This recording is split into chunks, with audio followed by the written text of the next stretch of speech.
please silence your phones. And secondly, remember that questions come from the news media or current members of the Baton Rouge Press Club.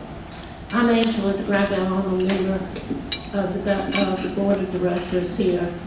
And today we welcome LSU's interim president, Dr. Matt Lee, to our press club.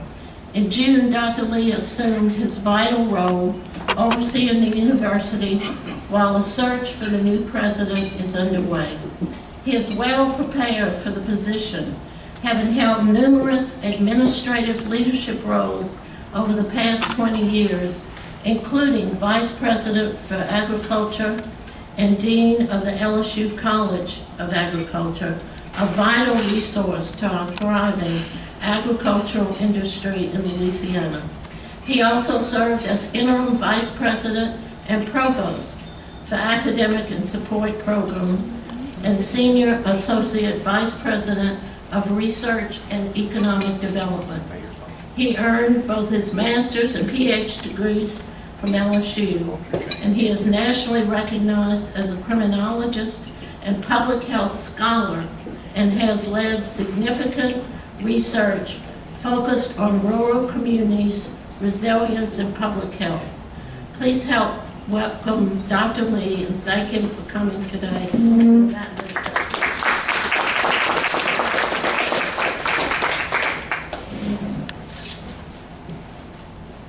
Good morning, everyone.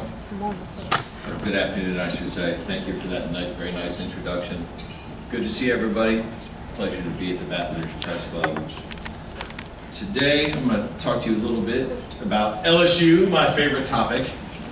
Very proud graduate. I have a couple of kids at LSU. I've spent the last 21 years in pocket on campus at LSU, and just this serving as the interim president has been a tremendous privilege, and I enjoy it enormously. And I think I'm well positioned to speak with you about what's been going on at LSU and what it is that we are accomplishing. It's always a privilege, really, to share the story of LSU and the good things that we have going on. Today, I'm going to confine my remarks mostly, since you are the Baton Rouge Press Club, to the Baton Rouge campuses. So here we have the flagship campus, but of course we have Pennington Biomedical Research Center, a globally renowned nutrition center, and then as well we are also the home here to the administrative footprint of the LSU Ag Center. And here we have various LSU Ag Center assets in town as well, including 3,000-acre research farm off of Nicholson Drive, as well as the Burden Gardens over off of SMN, which I'll talk about in a little bit. You're going to hear a story today that really describes something phenomenal that's been going on at LSU for Louisiana for the last several years. And what you're seeing is what I would consider to be a meteoric rise of a higher education brand that is going beyond national to global recognition. And at the end of the day, what we're achieving with this rise in our brand is an elevation of Louisiana itself, and we're bringing great things to Louisiana. So that's kind of the storyline that I want to focus on today. And that's because the brand itself and the work that we do in our areas of education and learning, discovery, innovation, and research, and extension and community engagement, all focus on excellence, they all focus on innovation, and they all focus on impact. And today, and every day, you hear us say, at LSU, we build teams that win in Louisiana for the world. And hopefully by the end of this discussion, you'll have a really clear sense of what it means to be winning for Louisiana and driving impact at the local level, but doing so in such a way that we're having salutary impacts well beyond Louisiana at the national and global level. Let's start out by talking a little bit about students and learning. We just admitted freshman class to LSU. You probably heard a little bit about it. But most people don't really understand the depth of what exactly it is that we're accomplishing here. So if you rewind 7 or 8 years ago, we were getting about 17, maybe 18,000 applications a year. This last year, we got 50,000 applications, and we just admitted and received on campus our largest freshman class in history, almost 8,200 students. Our most well-qualified class in history, their average grade point coming out of high school is a 3.85. I don't know about y'all, but I would not have been a good candidate for this freshman class when I was 18 years old. 458 valedictorians in this class. So we're getting elite students. The largest number of Louisiana kids that have ever come in a freshman cohort. Over 5,100 students from Louisiana showing up on our campus, building that talent pipeline in Louisiana for Louisiana. And the largest honors college cohort that we've seen, we now have 11 or 1,200 students in the honors college, which is a very hard bar to get into.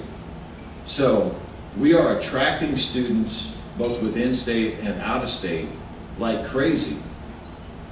And let me be clear, as the higher education professional in the room, students vote with their feet, parents vote with their pocketbooks. They're not doing it, frankly, because they want to go to a school that has a good football team. And that's not disrespecting our football team, because we're 3-0, and whether it's pretty or not, winning is a binary outcome, and we won 3 games in a row. Yes. All right, go Tigers. National surveys repeatedly show that students and parents make their decision on where they're going to go for their higher education experience based on the perceived quality of the academic experience. And we are providing an exceptional, high-caliber academic experience for our students, and that's what is drawing more and more people here. The word is getting out that we have elite faculty, meaning they're the best in the business in their fields, and they're coming here, the students are coming here in droves because they want to be part of something special, and they want to be prepared for their future. Over the last couple of weeks, as I've milled around campus, I'm greeting students from Minnesota and Maine, kids from Utah, kids from all over the country, all over the world, in fact. And I asked them, what's going on? Why are you here? And they tell you, I'm so excited about my future. This is where I'm going to build it. LSU attracted me because I know this is where I'm going to get the educational experience. This is where I'm going to get the skills and the tools that I need to go on and be successful.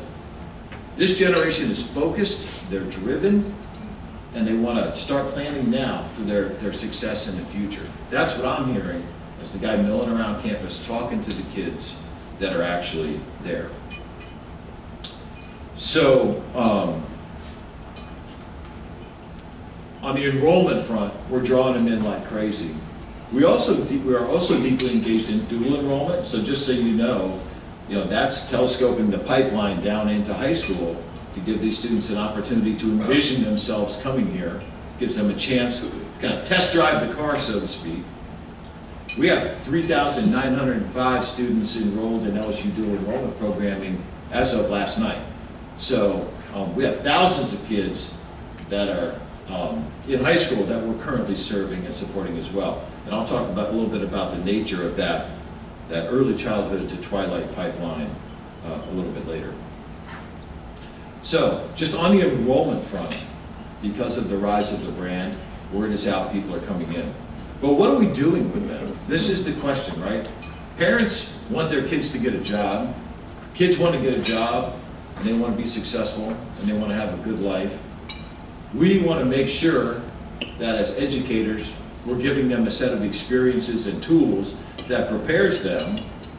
And if you read the newspapers like I do, if you pay attention to what's going on in labor markets like I do, you realize we have to be pretty quick on our feet here. We have to be nimble. We have to make sure that we're not teaching what was relevant 10 years ago. We need to be teaching what is relevant 10 years from now. I always use the phrase that the hockey great Wayne Gretzky used, which was, you're not trying to skate behind the puck, you're trying to skate to where the puck is going to be. And that's what we're doing in higher education here. So we have a set of programmatic tools in place that we're constantly refining in order to ensure that we're giving these students the cutting edge skills that they need. So what is, if I'm a student right now and I'm going to get graduated in the next few years and I'm going into the labor market, what am I expecting? Because many of us, some of us been in the labor market for 30, 40 years, 50 years. Many of us went to school for something and we've been in that industry our entire lives. That's mostly not what we are preparing students to do. We went through a generation a few years ago, a decade or so ago, where we were educating them to stay in an industry, but to jump around jobs within an industry. So we were expecting students to change employers, but if you were in healthcare, you would mostly stay in healthcare. If you were in construction, you would mostly stay in construction management. If you were in education, you would mostly stay in education.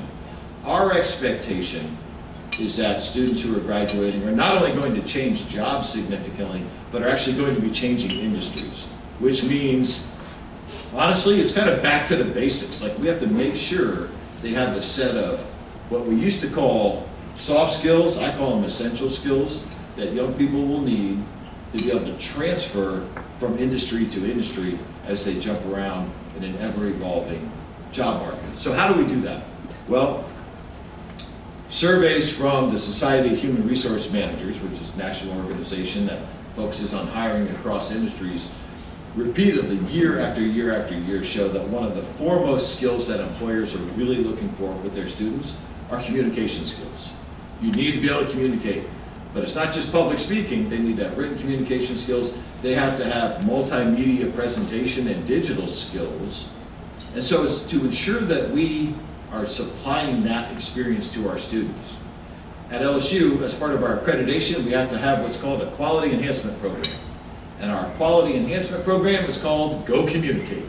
And what we're doing is requiring that all students have a set of experiences in their classes that plus up their communication skills across modalities so that they're well prepared, more prepared than they would have been on the communication front.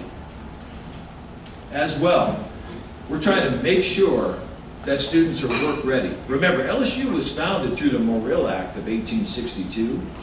And the Morrill Act, the language of it, literally says the intent of this act is to ensure that states can educate the sons and daughters of toil. It was meant to be a reaction to the elite East Coast schools that were keeping people out, and instead to give the public accessible and practical tools so that they could get an education and drive economic growth within the states.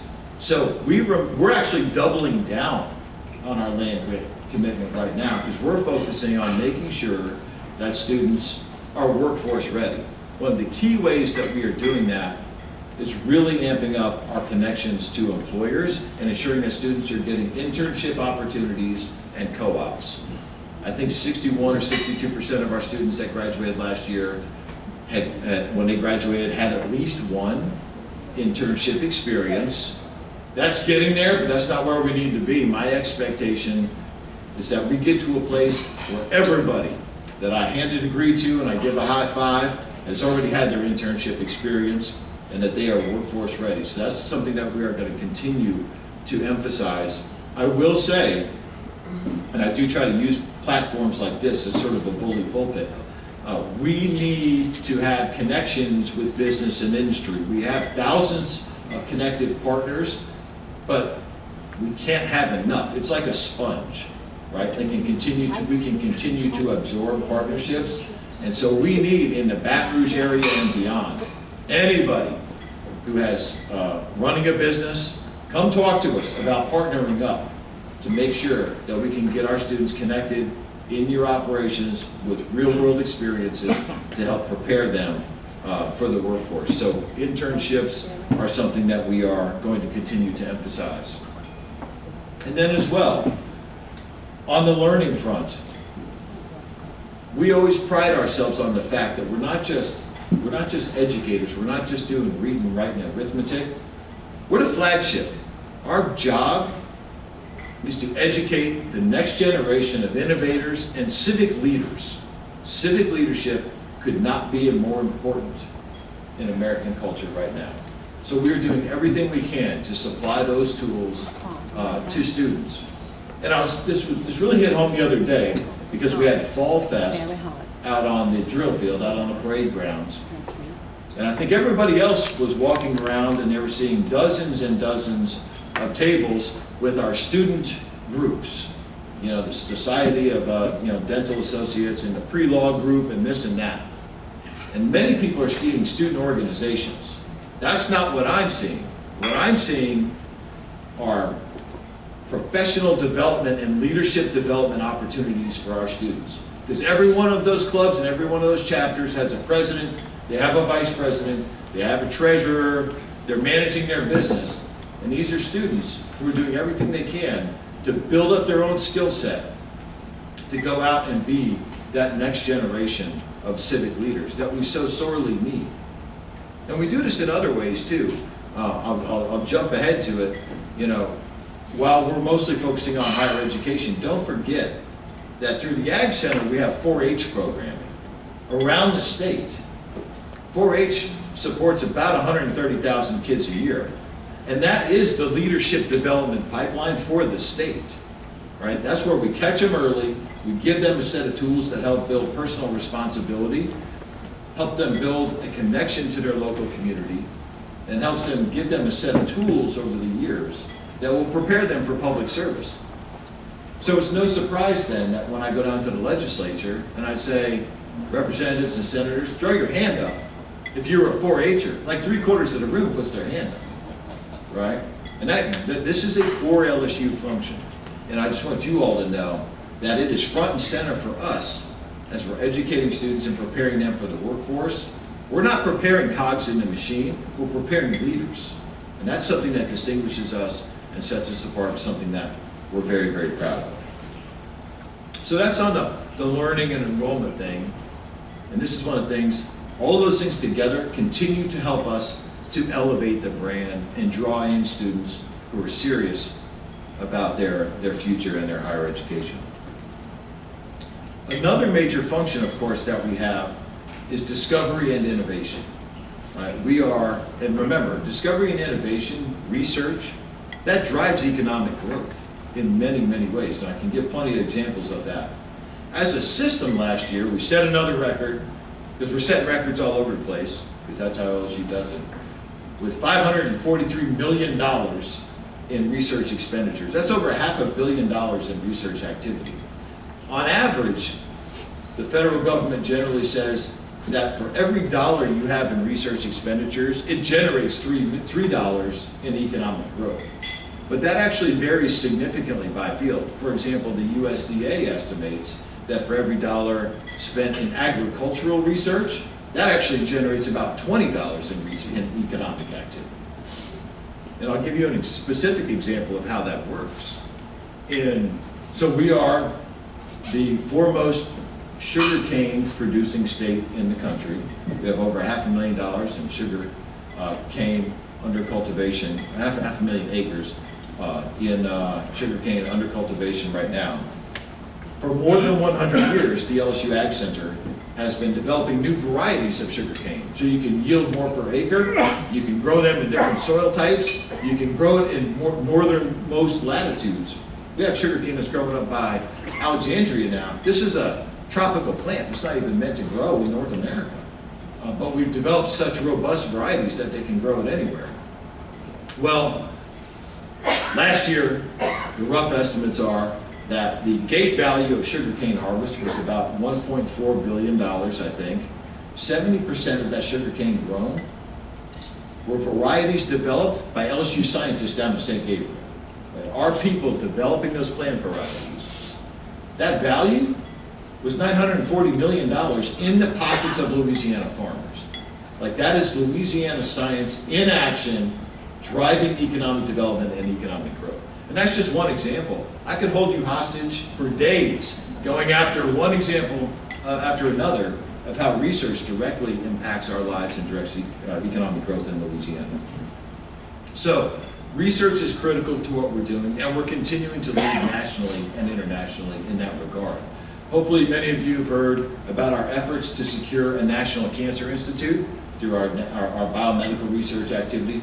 We continue to make progress on that. We're getting there. Over the last couple of weeks, we had the two gentlemen who direct the federal NCI program down to New Orleans to our Health Sciences Center. And we met with them, and they said, you guys are making great progress, keep it up, we look forward to getting your application. So we're charging forward on that.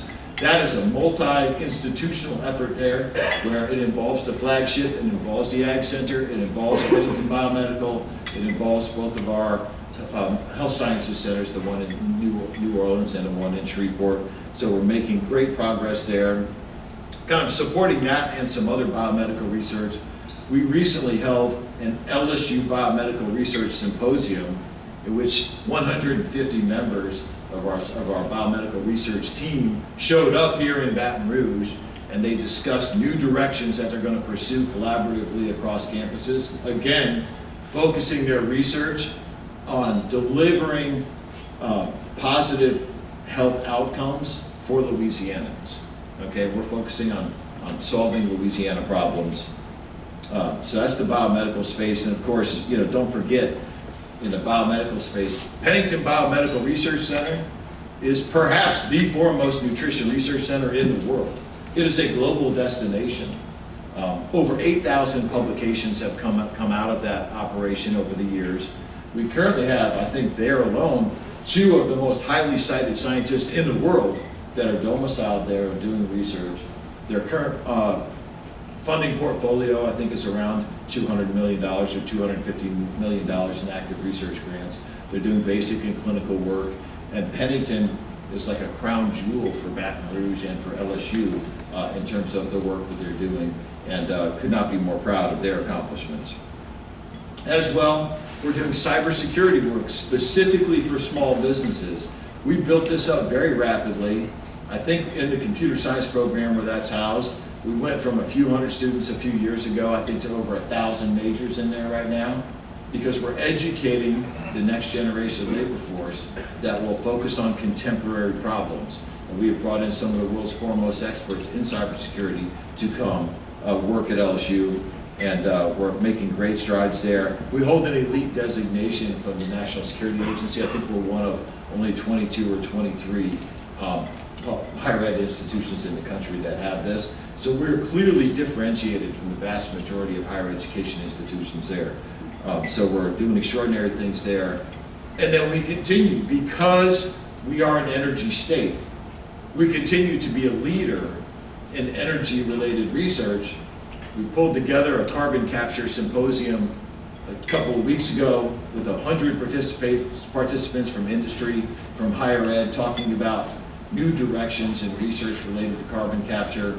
And it was right around then that we announced, because sometimes you just have to own it, so we just announced, LSU is announcing we are going to become America's energy campus. And you all can clap for that, because this is your LSU, and it's something you should be proud of. All right, so we're becoming America's energy campus. We have restructured our various institutes and centers into the LSU Energy Institute, and that's going to really fortify our strength there and enhance what we've been doing, and we're going to continue to deliver, and we're going to focus both on traditional energy and renewables, because honestly, our partners, our big corporate partners that are traditional oil and gas companies, are in both spaces, and they need partnership from us for both of those. So we're going to continue to win there. And then, so higher ed, so learning and enrollments are firing on all cylinders. Research, firing on all cylinders. We're continuing to push to get to the top 50 research institutions in the country. And just so you know, like, that is on the horizon. And there are some things that we're very highly ranked in. Most people don't realize this, but for example, in agriculture, that is the topical area that the National Science Foundation ranks LSU highest. Last year we were ranked 16th in the country out of 324 colleges and universities in agricultural sciences research. That next ranking comes out in November, and I'm looking at my good friend Frankie Gould from the Ag Center here, because I think we're expecting to jump up a few spaces there. We're making a run at being top 10. Of course, we're an ag school, we're an A&M school, so that should not surprise anybody. But that's something that we are exceptionally proficient in. And we're going to continue to be an international destination for researchers in that area as our global reputation continues to accelerate. Now, while I'm talking about the global reputation of LSU and the Ag Center, like just to give you a feel for it, when I was at the Ag Center for the last 3 years, basically every couple of weeks, we have another contingent of international scientists coming in to the Ag Center because they want to see what it looks like to do elite science, and they want to learn, and they go back. So there's a constant flow of international visitors through that part of LSU. We have it all over LSU, but in Ag it's really pronounced, where we're a destination for global scientists because they want to learn from the best. And that also continues to enhance our global reputation there. All right, so that's the research piece. I don't want to belabor it too much, but if you want to see what winning looks like, go check out LSU's research program. Now let's talk a little bit about engagement, all right? So as a public land grant, and remember we're a land, sea, and space grant institution. So as a public grant institution, we're not supposed to just be educating people and preparing them for the workforce. We're not just conducting discovery and innovation and research to ameliorate human suffering and to improve the human condition. But we have to translate that out. Science doesn't do you any good when you keep it in your back pocket, right? And so we have our engagement function, and we're continuing to pick up velocity on that. So just to give you some examples, of what that looks like. I told you a little bit ago how that starts early in life with things like our 4-H programs, where we're doing leadership development, and we're doing STEM training, and we do all kinds of things through 4-H programming. Here in East Baton Rouge Parish, we do engagement basically so that young people, those in middle school, get the opportunity to envision themselves coming to LSU. So we have our 6th grader program where we try to bring all of the 6th graders in the parish to campus every year so they get to see themselves here, and we tell them, this is your future. You should envision yourself coming here, especially for students that are prospective first-generation students.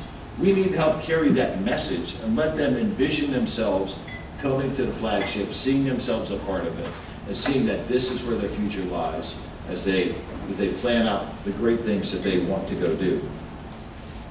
We have the Small Business Development Center there, which helps entrepreneurs to launch companies, and we do that at scale. And we also have what's called Foodie, which is our Food Innovation Institute, which supplies an incubator for food-based businesses. We've had dozens and dozens of those get stood up, and people get out there, and they're making a living based on the food products that they initially developed through our food incubator. It's been very, very successful. It's been with us for a long time. We engage by exposing people to state-of-the-art agricultural knowledge through our Ag Magic programs. We have Ag Magic up at Parker Coliseum, typically in the spring. All the little kids, I always go over there because I'd rather hang out with little kids than adults, to be honest with you. So I always go over there with the young kids, walk around with them, and to see the wonder in their eyes when they get to hold a little baby alligator, or when they get to pet a little chicken, right? And we're telling them this is the natural resource base of our state that you can be a part of. And they're tossing sweet potatoes around, and they're learning about our largest agricultural industry, which is forestry. And they're learning about all kinds of cool stuff. We have cows and goats out there. Everybody loves a baby goat, right? They love baby goats and all of that. But that's not like the 300 kids over at New High Lab School that walk over a couple blocks. We had 10,000 kids in there last year. Think about this, right? I mean, we're bringing people in at scale, getting them thinking about these are industries in Louisiana that I might potentially contribute to as I become an adult. Out at Burden last year, We engaged people in a fun and festive type of activity when we did the Louisiana Lights Show. Didn't y'all go to that? Anybody go to the Brpc Lights Show? Okay. So if you didn't see it, you need to go this next year because it's extraordinary. And you missed out because we had 38,000 people show up at that. Again, when LSU is doing something, we're not like dipping our toe in the water. Everything basically goes to scale right away because that's how we handle ourselves, and we try to have impact in everything we do. Huge economic development driver, making Baton Rouge a destination. We had people from 45 states come to see this light show. We had people from dozens and dozens of countries come here to see this light show. And all of it is Baton Rouge, Louisiana, LSU. They're getting a taste of our culture, and they're getting to understand what it is that we do. And we also do lots of other engagement things as well. I'm not even going to go down the rabbit hole of the Agricultural Cooperative Extension Service, but suffice it to say that last year they provided educational engagements to 1.4 million people. All right. So now, when I keep tossing these numbers out, you see what ultimately our goal is at LSU is to supply a heterogeneous portfolio of experiences that ultimately touches and improves the life of every single Louisianan. And we're doing it in novel and experimental ways that are transportable well beyond the confines of the state of Louisiana. So, let me just close with a few things. We talk relentlessly about women, and what you can see here is we're attracting students at a scale we've never seen before. They're better quality than we've ever seen before. There's more Louisiana students that we're keeping here than we've ever seen before. We're attracting students from out of state that we need to keep here in our labor market to help drive economic growth in Louisiana. We're innovating and discovering for Louisiana, whether it's in the energy sector, whether it's in the agricultural sector, whether it's in the health sector, to improve the lives of Louisianans. Again, we're doing it at scale, and we're engaging, we're translating this out because we want to touch the life of every single Louisianan in ways that they haven't been touched before to improve the quality of their lives and to improve the quality of life in Louisiana. If you were to go Google, show me headlines on higher education in America right now, you would think higher ed is a cesspool. And I'm here to tell you, LSU is not. We're winning all over the place. All right? And in fact, public confidence in higher education is actually turning around. 2 independent surveys were conducted over the summer, and they were released in July, both of which showed that public confidence in higher education, which has been slipping for the last 10 years or so, actually has turned around. It increased 6 points, and that was across the aisle. All right, so public confidence in higher education is turning around. Why, you might ask? What is going on? And the answer is, you have schools like LSU that are leading. We're leading for Louisiana, but we're leading for the country as well. We're staying down the middle of the road. We're getting people the tools that they need to be educated. We're discovering and supplying innovation to drive economic growth in America. And we're staying out of the culture wars. And it's making a difference, right? Confidence in higher ed is turning around. And I could not be more excited about it. And I'll just end by saying, we say all the time, and I've already said it a couple times because I'm just going to keep saying it, we build teams that win in Louisiana for the world. And what that means is we're doing things right. People often say to me, athletics is super important, which it is, and athletics is the front porch to LSU. And what I remind them of is, LSU is like a big house. And we're a house that's got a wraparound porch. Athletics is one porch for sure, and that allows us to very effectively engage with one set of constituents and to elevate the brand in one way. But you get on the other porch and you see that we're deeply engaging with another audience, which is our academic audience. And then you get on another side of the house, on another porch, and you see that we're engaging with a research-related audience and so forth. And so around the house, we are engaging with our constituents, and in front of each of those front porches are different fields. And we're winning on the athletic fields, we're winning in every academic field, we're winning in research fields like crazy. And when we're winning for Louisiana. Thank you all, and I'd be happy to take any questions.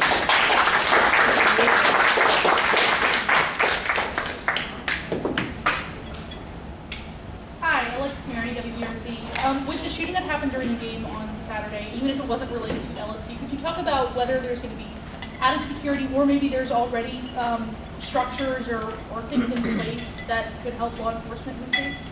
Sure. So the question was, with the shooting that happened on campus during the football game on Saturday night, are there any additional measures we will be taking? Or are there cameras or something that might have been able to help law enforcement? Just what resources are you providing? So, all right, so she said, or are there cameras or anything that might help in law enforcement? So let me give you a sketch on game day, the way it works.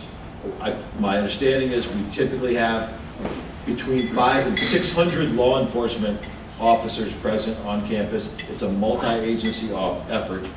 Our number one priority on game day is actually not winning the game. The number one priority is public safety, right? That's always our number one priority. We have cameras around campus. We have lighting that we continue to add to and augment, and we'll continue that effort. The law enforcement is wired in to one another, so that anytime something happens on campus, they have protocols to go address it. And then we have a situation where I always have law enforcement detail with me as the president all the time, so that I'm always connected in case there's an emergency and they need the decision maker there. And then as well, we also have staff that are always accompanying or always right near the chairman of the board. So we're always like a connected web around campus. There was an unfortunate incident the other night. The fortunate part, as I understand the situation right now, is there were no shooting victims on campus, which is a plus. We are going to continue to remain vigilant in our work and ensuring that we can do everything we can to ensure a safe and healthy game day experience for everyone.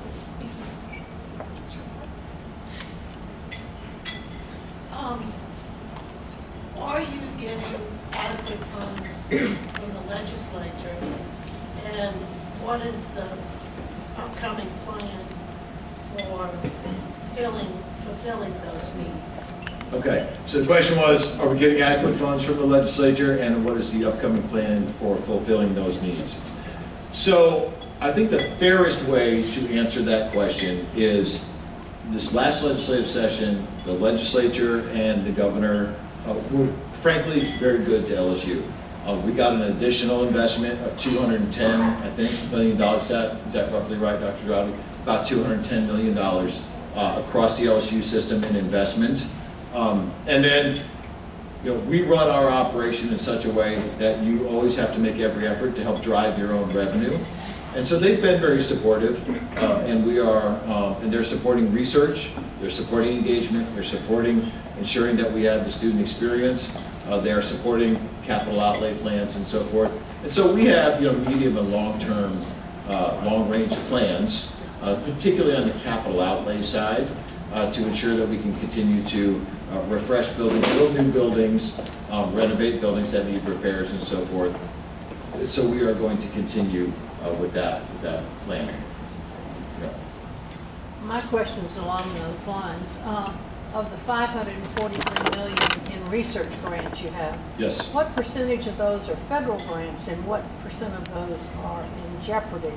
It's a good question. I don't know if anybody at my table. So the question was, of the $543 million in research activity, that was expenditures that we had last year. Basically, what percentage of our portfolio is federal? And the way it's typically broken out is, federal, state, and other, I think. Do you know off the top of your head? So here's the situation. I don't know the exact percentages, but I can answer your question. Because then the question is, given changes at the federal level, how much are we going to be down? Right. All right. So, on a normal day, prior to earlier this year, I would be jumping up and down saying we need a larger portion of our portfolio to be federally funded, because it's actually fairly heterogeneous, it's pretty mixed. In the current situation, that's a good thing, because if we were 90% reliant on federal funding and that started to slide back, then we'd be hurting. We have temporarily some of the NIH funding in particular has contracted, but now, I just met with the chancellors the other day. It sounds like the NIH pipeline is starting to open back up. So it's not catastrophic, which is a plus. Anything that goes down is not great, but we're able to manage. And the other thing is, we are a research institution, and so even if there are changes at the federal level, we're not just going to get out of that business, because we're working for Louisiana. So we're going to double down our efforts and continue to do whatever we can. So it hasn't been terribly detrimental to us right now, and we're continuing to work every angle that we can to make sure that we're calibrating our priorities, to make sure that we are aligned with the federal priorities, and to make sure that we are pulling in all the dollars that we can to do work for Louisiana. There was a recent publication both in Newsweek and in Fortune that cited the June unemployment rate for recent college graduates to be 5.8%, which is significantly higher than the overall population. And they attributed this to AI having a big influence on it. There are literally thousands of TikTok videos of seniors about to graduate or those who have graduated who've lost their job. They've directly attributed it to AI. They refer to college as their words, not mine, scam. What would you say to parents who are looking to send their students to LSU or to any other university who may be wondering, gee, would they be far better off to get a construction job building these AI plants versus, I've seen projections of up to 37% of white collar jobs will be eliminated by 2030. So what can you say to assuage concerns that parents out there may have about sending their child to get a college education, given the massive shift in AI taking away particularly new entrants to the job market who are college graduates? Thank you. Sure. Okay, so to recast the long question, AI, its impact on the labor market, is it displacing jobs, and what to say to parents and students, right?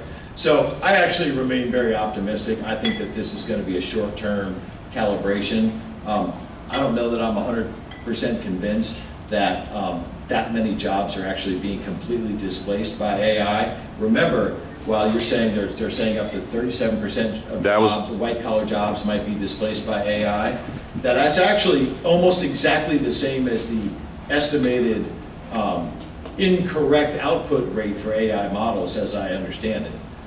So what I'm saying is, you still need human intel.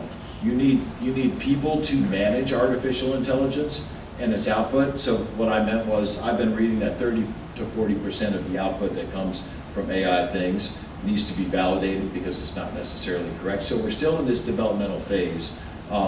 When I was speaking with my friend here, we were talking about the role of artificial intelligence in education, both at the primary and secondary level, as well as in higher education. And I think what we're going to see here is a fairly quick recalibration of how it is that we harness artificial intelligence, not only to elevate the educational experience, but to elevate jobs themselves and the workforce experience. So I still think everybody who's going to be viable in the labor market going forward is going to need the kinds of core sets of skills that higher education institutions like ours supply.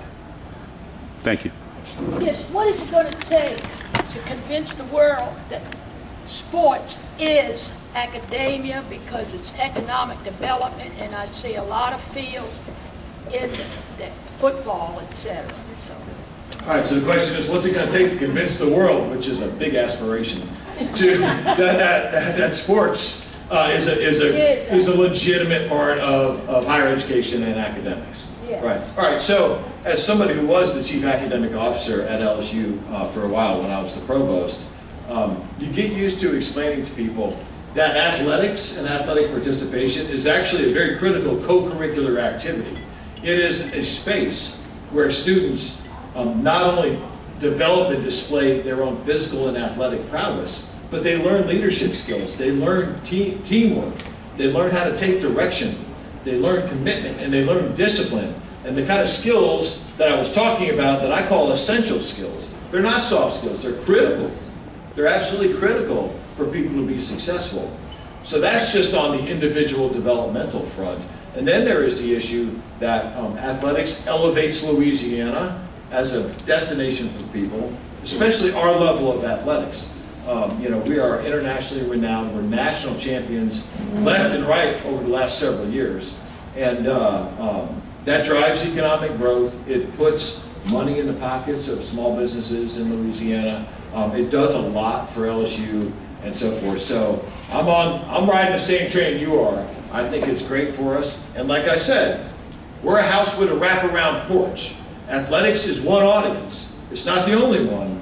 And in fact, I can tell you, as I was texting with the athletics administration leadership the other day, yesterday after the game, we were continuing to say we are in full alignment here and we're winning as a team, right? Athletics and academics are mutually reinforcing.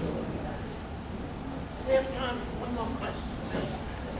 It was announced last week that Christine Slaughter is the new Chief Administrative Officer in East Baton Rouge Parish. She also has SAA and several different foundations she's on. And she is currently the lead on the committee to find a new president. Given she has 2 full-time jobs and all of these other things, will the LSU search committee choose someone else to lead the search? I can't speak to that because as the interim, I'm not involved in the search at all. And what I can tell you is I currently serve as the interim president. Interim is the time frame, the role is president. And that's why I'm here today, because we're out here doing the job. LSU has, I think, 18,800 employees. It's a multi-billion-dollar institution. We just posted $500 million in research activity. Last year we had 64,000 students. We've got hundreds of thousands of young people engaged through 4-H and other places. The place needs leadership, so they're gonna handle the search however they search it, however they handle it. I show up every day, check the door, it's open, and I go in and do the job. I'm sorry I can't answer your question more thoroughly than that, but that's basically what I can say.